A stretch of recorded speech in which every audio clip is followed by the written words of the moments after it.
사랑 내 주님께 이 하루를 맡겨요. 이른 아침 내 영혼의 목마름에 문을 열고 나의 사랑 내 주님께 이 하루를 맡겨요.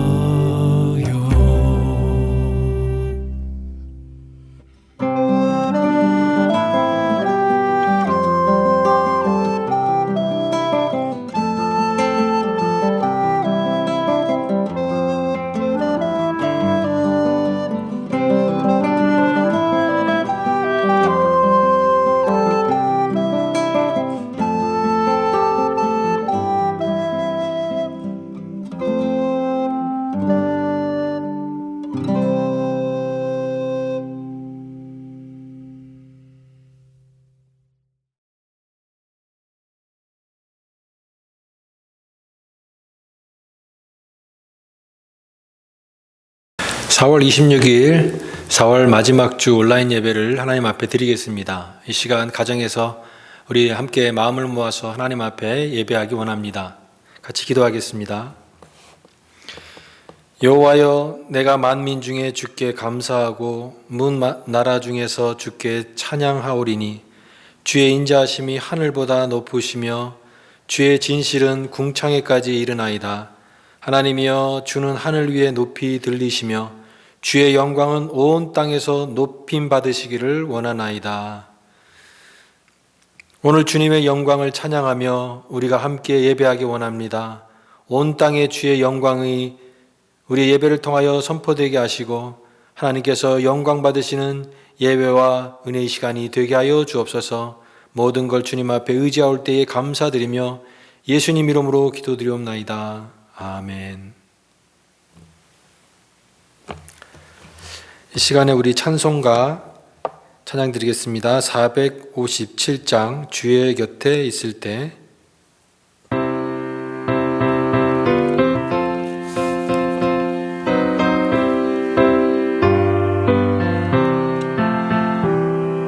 주의 곁에 있을 때 마음이 든든하오니 주여 나를 생전에 인도하여 주소서. 주여 주여 나를 인도하소서. 바른 세상 살 동안 주여 인도하소서. 피난처인 예수여, 세상 물결로 할 때 그 신은혜 베푸사 나를 숨겨주소서.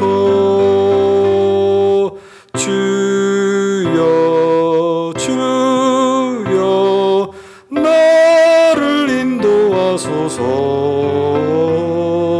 바른 세상 살 동안 주여 인도하소서. 세상 풍파진 않은 명랑한 그 나라와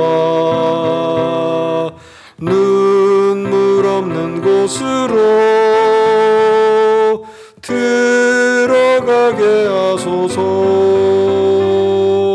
주여 주여 나를 인도하소서. 바른 세상 살 동안 주여 인도하소서. 아멘. 이 시간에 우리 다 같이 침묵으로 우리 예배를 위해서 또 우리 죄를 회개하는 그런 기도를 같이 침묵으로 기도드리겠습니다.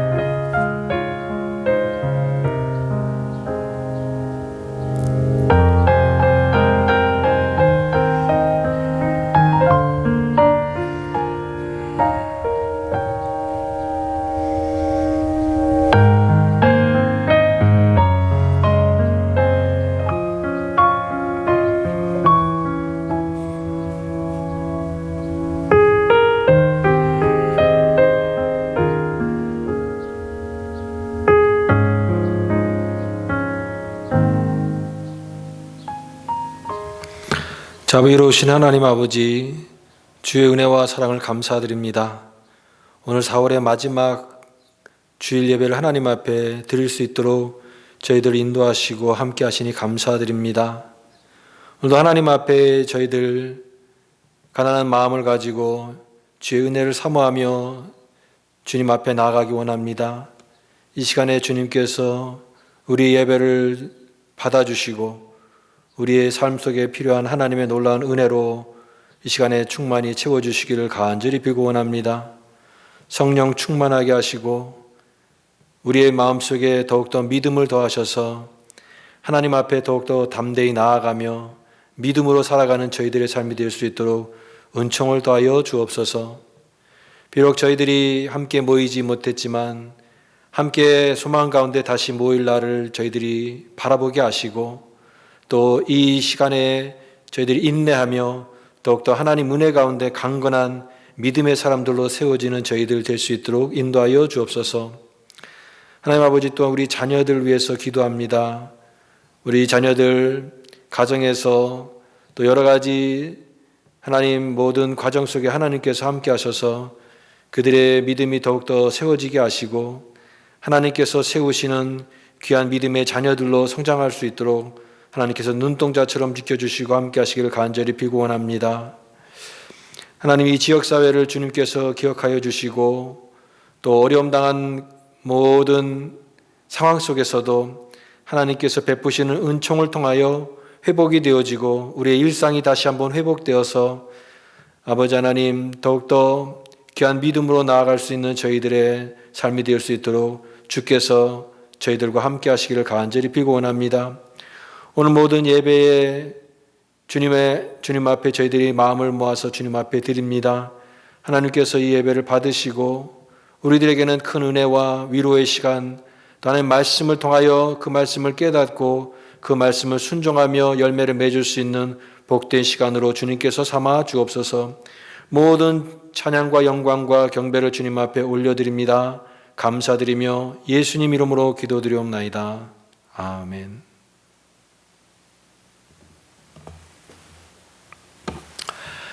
네, 감사합니다. 오늘 온라인으로 주일 예배 드리는 모든 성도님들 주님의 이름으로 사랑하고 축복합니다. 계속 우리가 온라인으로 예배를 드리고 있는데요. 이제 다시 만날 그날을 우리가 소망하면서 더욱더 인내하시고 또 주의 성령으로 충만하시고 강건하시는 그런 은혜가 가정 가운데 있기를 간절히 바랍니다. 우리 함께하는 예배를 위한 특송 순서를 계속 예배 가운데 함께하고 있는데요. 가정에서 좋아하는 찬양이나 또 찬양곡을 정해서 가족이 같이 함께 부르거나 또 부부가 함께 부르는 그 내용을 동영상으로 녹화를 해서 보내주시면 그 예배 순서에 같이 넣어서 함께 그 은혜를 나누는 그런 시간을 갖겠습니다. 오늘 두 번째 가정이 참여하는데요. 더욱더 많은 가정이 좀 참여하시기를 바랍니다. 그 내용만이 아니라 우리 최근에 감사할 내용이 있거나 또 함께 나눌 기도 제목이 있을 때에도 우리 전체 그 알림방을 통해서 여러분 내용을 적어주시면 같이 또 나누고 또 함께하는 그런 시간을 갖도록 하겠습니다. 네, 이 시간에는 우리 가족 특송 순서를 갖겠습니다.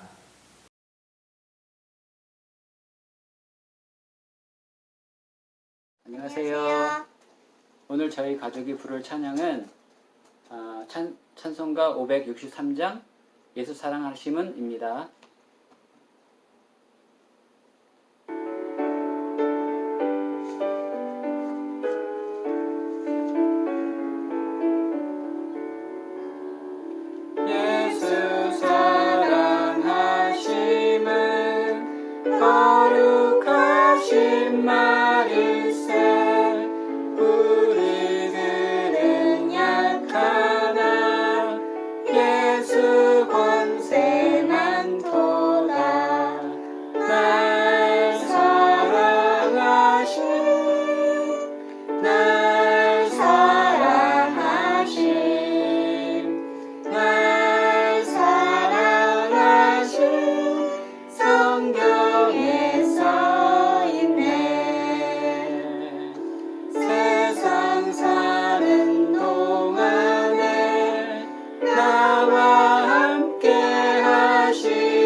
오늘 우리에게 주시는 하나님 말씀 같이 보겠습니다.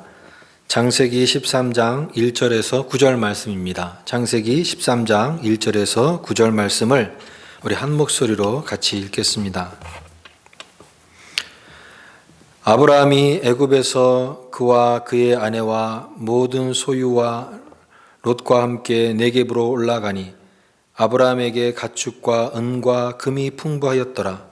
그가 네겝에서부터 길을 떠나 베델에 이르며 베델과 아이 사이 곧 전에 장막 쳤던 곳에 이르니 그가 처음으로 제단을 쌓은 곳이라. 그가 거기서 여호와의 이름을 불렀더라. 아브라함의 일행 롯도 양과 소와 장막이 있으므로 그 땅이 그들이 동거하기에 넉넉하지 못하였으니 이는 그들의 소유가 많아서 동거할 수 없음이니라. 그러므로 아브라함의 가축의 목자와 롯의 가축의 목자가 서로 다투고 또 가나안 사람과 브리스 사람도 그 땅에 거주하였는지라. 아브라함이 롯에게 이르되 우리는 한 친족이라 너나 나나 내 목자나 서로 다투게 하지 말자. 내 앞에 온 땅이 있지 아니하냐. 나를 떠나가라. 내가 좌하면 나는 우하고 내가 우하면 나는 좌하리라. 아멘. 제가 신학교 들어갔을 때 신학교 전도사님이 두 그룹이 있습니다. 한 그룹은 목회자적인 그 가정에서 또 교회 생활에 또 익숙한 그런 가정에서 신앙 공동체 안에서 이렇게 성장하신 분이 계시고 또 그렇지 않은 이제 혼자 그 가정에서 이제 혼자 예수 믿는 그런 분이 이제 은혜를 받고 또 이제 신학교에 들어와서 목회자의 길을 걸어가는 분이 계십니다. 다른 가족들의 어떤 기도의 후원이라든가 또 함께 이해할 수 있는 그런 후원들이 굉장히 필요한 것인데 그런 것들이 없이 또 지원들이 없이 혼자서 그 가족의 어떤 구원을 위해서 또 가족의 어떤 그런 신앙적인 모든 것들을 혼자 결정하는 그런 길들을 걸어가는 게 얼마나 또 힘들겠습니까? 아브라함을 생각하면서 이 아브라함이 믿음의 조상이 되었지만 그 아브라함이 그런 배경 속에서 그 모든 것들을 해왔다고 생각이 듭니다. 원래 그 아브라함의 집안이 그 아버지 데라도 우상을 섬기고 있었고 그 여호수아 24장 2절에 우상을 섬기는 그 데라라고 소개하고 있습니다. 가정에서도 신앙적 배경이 없고 또 그가 갈대아 우르 지역에 그런 이방 땅에 살았고 신앙적 영향력을 전혀 받지 못하는 그런 상황 속에서 아브라함이 하나님께서 부르셔서 그가 이제 믿음의 조상이 되게 하는 그 과정을 생각하면 얼마나 이런 과정들이 또 얼마나 힘들고 또 어려움들이 많았겠는가 이런 생각이 하게 됩니다. 우리 창세기 이제 지난주에 11장 내용을 봤습니다.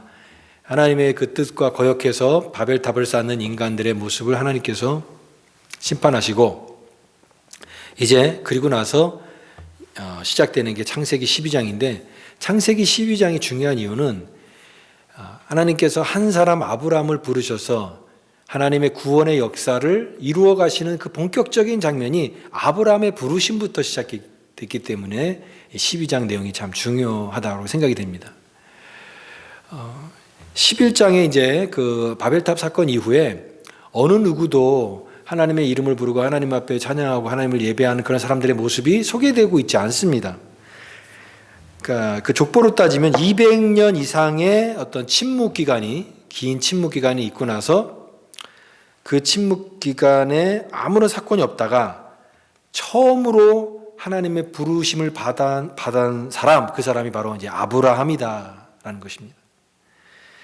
근데 그 아브라함이 처음부터 믿음의 조상이고 모든 믿음을 갖추고 모든 것들을 다 구비해서 나온 그런 사람으로 딱 등장하는 게 아니라 전혀 실수가 많고 너무나 아직도 다듬어지지 않은 그런 사람이 하나님께서 조금씩 믿음의 사람으로 만들어져가는 과정으로 우리가 이 창세기 12장의 말씀을 또 보게 됩니다. 그러니까 이 완성형이 아니라 진행형이다.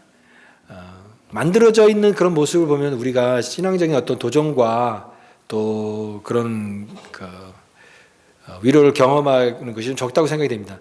저런 사람도 저렇게 위대한 사람, 믿음의 사람으로 될 수 있구나라고 하는 것이 우리에게 주는 위로가 더 크다라고 생각이 됩니다. 나도 그렇게 할 수 있구나.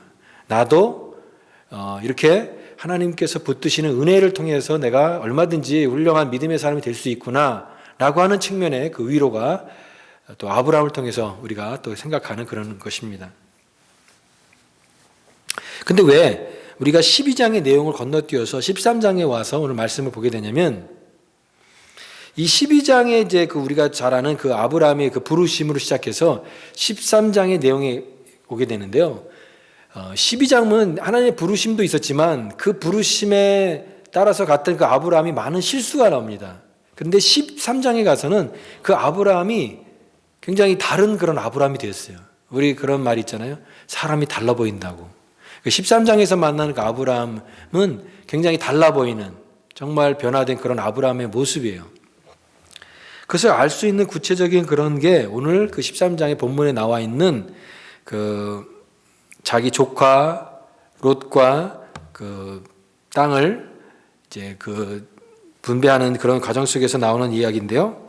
이제 많은 재산이 늘어나게 되었고 조카 롯도 많은 그런 가축들도 있고 그러다 보니까 서로 이제 그 목자들이 갈등하게 되었던 그 사건이 나온 거죠. 그때 아브라함이 롯에게 이르되 우리는 한 친족이라 너나 나나 내 목자나 내 목자나 서로 다투게 하지 말자. 그러면서 우리가 잘 아는 그 유명한 구절, 내가 좌하면 나는 우하고 내가 우하면 나는 좌하리라. 어떻게 보면 본인이 이렇게 결정할 수 있는 것을 양보하는 그런 그 아브라함의 모습을 보면서 어떤 생각이 드냐면, 아브라함이 달라졌다. 아브라함이 굉장히 넓은 사람이 되었구나. 그러면 어떠한 계기가 있었기 때문에 이렇게 아브라함이 이렇게 변화된 모습이 있었을까? 13장 1절에는 그냥 아브라함이 애굽에서 돌아왔다라고 하는 그런 내용만 소개되고 있는데, 그때 이 12장과 13장 사이에 어떤 계기를 통해서 아브라함이 이렇게 변화되었는가를 우리가 역추적하면서 오늘 말씀을 좀 생각해 보기를 원하는 것입니다. 아브라함 하면은 항상 따라붙는 그 타이틀이 있죠. 뭐죠? 믿음의 조상. 믿음의 조상 아브라함. 근데 우리가 아브라함 하면 믿음의 조상이라고 하지만 이게 성경 말씀을 보면은 아브라함이 믿음의 조상답지 않은 그런 모습도 굉장히 많아요. 인간의 나약한 모습들이 그대로 기록이 되고 있습니다. 어떤 부분은 굉장히 이해하기 힘든 그런 부분도 굉장히 많고, 또 이런 인간적인 모습이 있구나, 이것을 또 아브라함을 통해서 보게 되는 내용이에요. 이제 가나안 그 땅에 오기 전에 그 살던 고향 갈대아 우르를 떠나서 하란에 머물게 되었고, 같이 왔던 그 하란에 이제 그 아버지 데라는 거기서 머물게 되고 거기서 이제 여생을 마치게 되는데, 그 하란에서 이제 떠나와서 아브라함이 그때 떠나왔을 때 나이가 75세였습니다.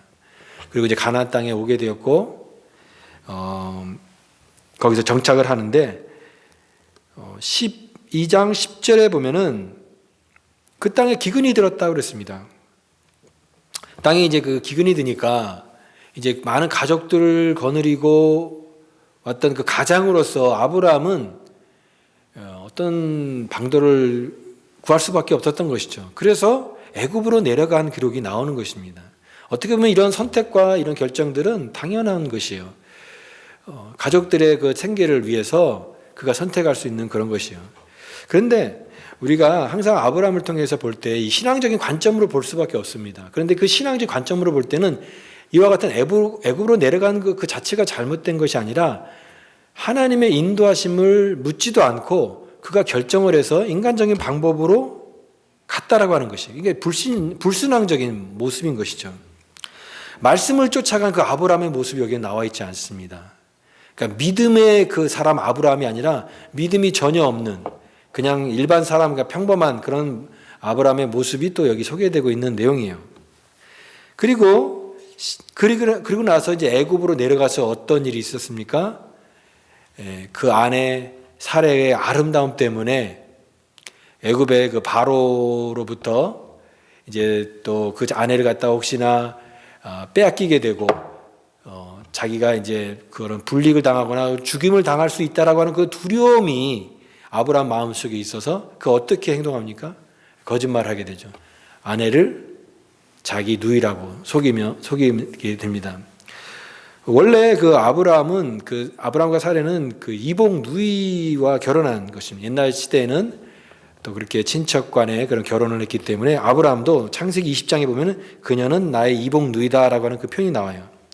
그러니까 누이가 맞긴 하지만 여기 중요한 게 빠진 게 뭐냐면 이 모든 과정을 통해서 아브라함이 하나님께 이렇게 의존하기보다는 자기의 방법을 가지고 이 모든 어려움들을 해결하려고 하는 그런 모습들이 있었다고 하는 거죠. 정말 두려워할 것이 누구입니까? 하나님인데 눈에 보이는 지금 애굽의 바로가 더 두렵기 때문에 그 두려워에서 전전긍긍하면서 막 인간적인 방법으로 그 상황들을 이겨나려고 하는 그 아브라함의 모습이 신앙과는 전혀 상관이 없는 믿음의 조상이라고 불리기에 너무나 민망한 이 아브라함의 모습, 연약한 인간의 모습을 그대로 담고 있다라고 하는 거죠. 그리고 한번 생각해 보면은 아내지 않습니까? 그 아내를 위해서는 자기가 정말 목숨을 버려서 오히려 보호해 줘야 될 그 아내를 자기 목숨을 위해서 보호하기 위한 수단으로 아내를 여겼다라고 하는 것 자체가 그거는 정말 인간 이하의 그런 또 모습이다라고 생각이 됩니다. 저는 우리가 신앙 성숙이라고 하는 부분에 있어서 우리가 굉장히 많이 성숙할 수도 있지만 그러나 여전히 성숙하지 못한 모습들이 다 우리에게 안에 있다라고 생각이 돼요. 2% 부족한 믿음이라고 하는데 2%가 아니라 20%, 40% 부족한 믿음의 모습이 있습니다. 여러분 우리가 나이가 먹으면 나이가 더 들수록 성숙해질까요? 그렇지 않습니다. 물론 나이가 들수록 연륜이 더 높아지고 성숙해질 수도 있지만 반드시 나이가 든다고 해서 성숙해지는 것은 아니라고 하는 것입니다. 고난을 많이 당하면 성숙해질 수 있다라고 얘기합니다. 물론 고난을 통해서 연단을 받고 또 그런 시험을 통해서 내가 더욱더 깊은 그런 신앙의 그런 성숙이 일어날 수가 있습니다. 그러나 모든 사람이 그렇지 않다라고 하는 거예요. 오히려 고난을 통해서 더 강팍해질 수도 있고 더 변화되지 않는 그런 모습으로 살 수도 있다라고 하는 것입니다. 사람의 그 모습을 또 이런 것을 볼 수가 있는 것이죠. 그렇다고 해서 이 아브라함이 그러니까 믿음이 없는 그런 사람인가? 그렇지는 않아요. 아브라함은 믿음의 사람이 분명합니다. 그런데 그 믿음이 하나님의 약속으로 주어진 그 믿음이 막상 현실에 부딪힐 때는 현실 속에서는 그 믿음이 위축되고 또 그 믿음으로 살지 못하는 그런 연약한 모습도 함께 공존하고 있다라고 하는 것을 이 아브라함이 잘 보여주고 있다라고 생각이 됩니다. 그러니까 믿음이 있는 것 같아요, 우리가. 굉장히 믿음이 있는 것 같은데 현실에 딱 부딪히니까 그 믿음은 전혀 작동을 하지 않아요. 믿음이 없는 것 같아요. 믿음이 없는 사람처럼 그렇게 행동하고 말하고 그렇게 사는 것을 우리가 되게 보게 되는데 그게 바로 우리의 연약함인 것이죠. 여러분 신앙은 자신감이 중요합니다. 내가 믿는 믿음의 확신을 가지고 하나님을 신뢰하는 그 자신감이 중요하지만 또 하나는 뭐냐면은 항상 겸손해야 된다고 생각이 됩니다. 항상 겸손하고 내가 모든 것이 다 잘 된다고 했을 때 내가 이게 모든 믿음으로 다 되는구나. 근데 놓친 게 무엇이냐면 하나님께서 함께하지 않으면 나는 아무것도 아니다라는 것을 항상 잊으면 안 된다라고 하는 거예요. 하나님께서 나를 붙들어 주지 않으면 하나님 붙드시는 손길이 아니면 언제든지 넘어질 수 있는 그 연약함을 항상 우리가 생각하면서 항상 겸손해야 된다. 하나님 은혜가 아니면 안 되는구나. 우리가 자기 자신의 모습을 항상 봐야 된다고 생각이 됩니다. 여자들이 제일 겸손할 때가 언제인지 아십니까? 여자들이 겸손할 때는 화장할 때라고 합니다. 화장할 때 자기의 맨 얼굴을 보면서 하나님의 은혜가 아니면 살 수 없구나. 그 하나님의 은혜를 생각하면서 겸손하게 되는 때가 화장할 때라고 합니다. 저희 딸이 꼭 이렇게 사진을 찍고 나서 저한테 묻는 질문이 있습니다. 나 같아 보여? 나 같아 보여? 이렇게 묻습니다. 저는 대답이 항상 똑같습니다. 너 같아 보인다고. 그렇게 대답하면서도 언제까지 이 대답을 해야 될지 항상 갈등하면서 대답합니다. 사람이 자기 모습을 봐야 되는 것이죠. 자기 모습을 볼 때 자기의 그 부족한 모습들을 보게 되고 겸손할 수밖에 없습니다. 우리가 세상에서는 금수저, 흙수저 뭐 그런 얘기를 합니다. 태어날 때부터 금수저를 물고 태어났고 은수저를 물고 태어났고 또 나는 뭐 흙수저로 태어났어. 나의 삶은 그렇게 비천할 수밖에 없어. 이렇게 자기 자신을 한탄하는 그런 것으로 얘기하는데, 여러분, 신앙은 금수저, 은수저, 흙수저가 없습니다. 우리는 다 평범하게 시작하는 것이죠. 그냥 처음부터 그렇게 모든 것이 갖춰지는 그런 것으로 시작하는 것이 아니에요. 아브라함도 마찬가지입니다. 아브라함도 처음부터 뭐 대단한 사람, 그런 사람 아니에요. 어떻게 보면은 그냥 이 지역 저 지역을 떠돌아다니는 하나의 유랑민에 불과한 그런 아브라함이었어요. 그가 어떤 믿음의 조상이 될 만한 어떤 남다른 대단한 뭔가가 있어서가 아니라 하나님께서 그런 아브라함을 부르셔서 그를 믿음의 사람으로 만들어 가시는 그 하나님의 그 은혜가 있었다라고 하는 것입니다. 사실은 이렇게 애굽에서 많은 그런 위기의 순간들이 있었을 때 하나님께서 구해주지 않고 또 도와주지 않았으면, 그때 하나님께서 붙들어주지 않았다고 한다면 아브라함이 어떻게 됐을까요? 큰 위기에서 정말 진짜 망할 수밖에 없고 또 생명을 잃을 수도 있고 또 아내를 빼앗길 수도 있고 믿음의 조상이 되기는커녕 그냥 아무것도 아닌 그런 존재가 될 수밖에 없었던 아브라함이라고 생각이 됩니다. 근데 그때 하나님께서 붙들어 주셨구나. 하나님께서 붙들어 주셨기 때문에 여기까지 올 수 있었구나 라고 하는 것이죠. 여러분, 우리가 변화될 수 있는 그 변화는 이와 같이 자기의 모습을 깨달을 때 변화가 된다고 생각이 됩니다. 아, 내가 이런 연약한 존재구나. 나의 자신의 부족을 철저히 깨달을 때 변화될 수 있습니다. 그러나 그것만으로는 안 돼요.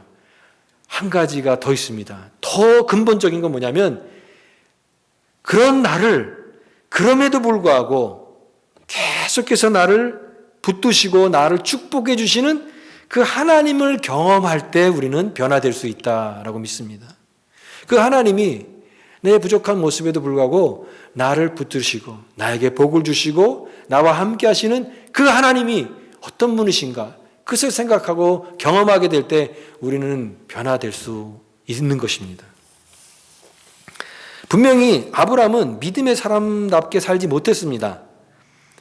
그런데 그런 자신을 계속해서 복을 주시는 하나님의 은혜를 이 애굽에서 올라올 때에, 가나안 땅으로 돌아왔을 때 그는 돌아오면서 하나님을 깊이 생각했다라고 생각이 됩니다.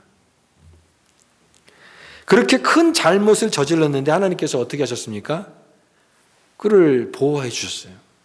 그의 생명을 보호하시고 또 아내 사레도 바로의 아내가 될 뻔했는데 그것들 막아주시고 그의 정조를 지켜주시고 보호해 주셨어요.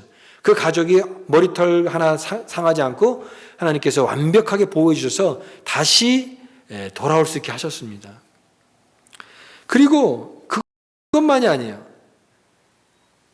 아브라함에게 많은 재산을 하나님께서 주셨어요. 그 많은 재산을 어떻게 얻게 됐습니까? 그 아내 때문에 얻게 된 그런 재산이죠. 그러면 이제 모든 것이